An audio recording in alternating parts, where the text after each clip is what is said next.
Hello, my name is Chaplain Michael. I am a chaplain who's Jewish. I work in a big hospital in Detroit, and I wanted to talk about how to support somebody who's going through an illness or a difficult time or a loss, and how not to support somebody.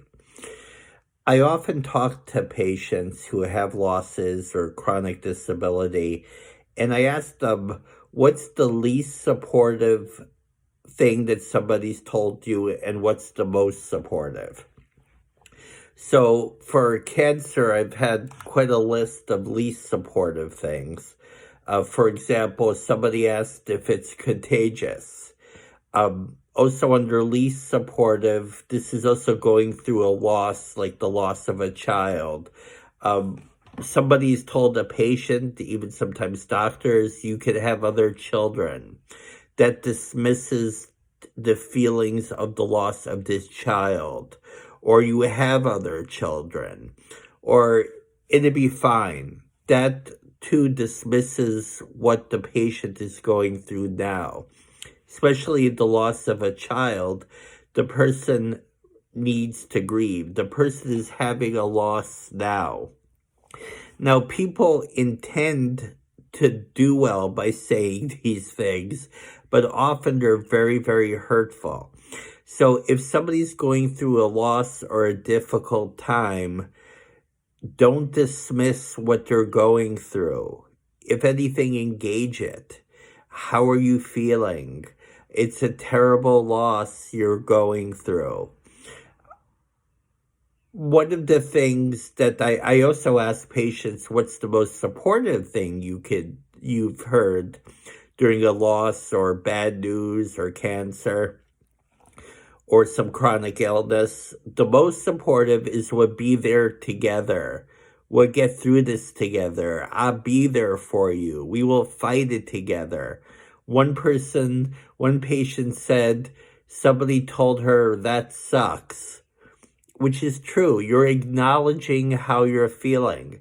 I also had a fundamentalist Christian, very devout, that when he told his friends and family he had cancer, they all just said the same prayer for him. He said, if one more person tells me this prayer, I'm going to hit him in the nose. Because they're not acknowledging what the person is going through the fear, the pain. So what do you do if somebody's going through a big loss? How do you help that person? What do people really want? They want to feel that they're listened to and understood and their feelings validated. It doesn't matter what their feelings are. It could be fear about surgery. It could be fear of death, fear of the unknown. There's nothing wrong with how you feel. You feel the way you feel. So what I do with patients, I explore how they're feeling. How do you feel that you can't walk again? How do you feel about the surgery tomorrow? And I let them talk about it in a non-judgmental way. Then after listening to them, I try to reframe it and find something. This is after completely listening to them. I try and reframe it to something positive. I understand, I hear you saying you're going through this really hard time, but you see now how precious life is and how we really need to use life in the most wise way because we're here on limited time. And usually when people are going through something difficult, they really fall into two categories for chronic illness. Either they feel that they're a burden to their family and they're worried that their family will worry about them, or they're all alone and they feel they have no support whatsoever, which is a lot worse.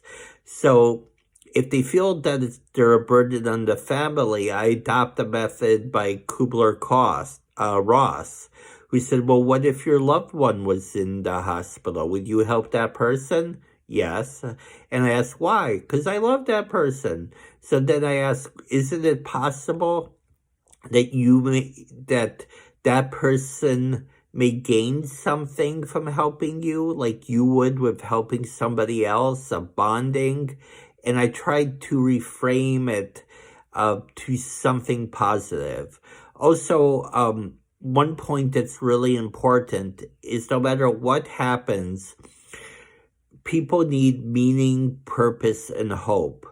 This was adopted by the works of Viktor Frankl, who was a Holocaust survivor and who was a psychiatrist, and he found that those inmates who had a reason to live, such as to retell their story or to reunite with a loved one, did better than those that have no reason to live.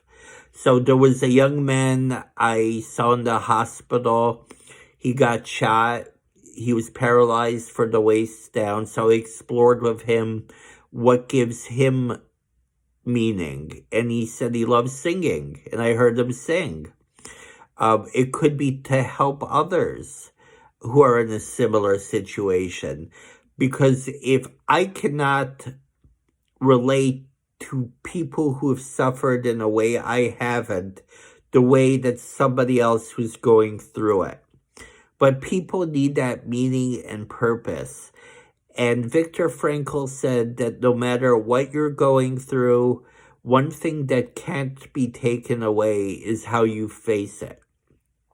So that needs to be explored as well.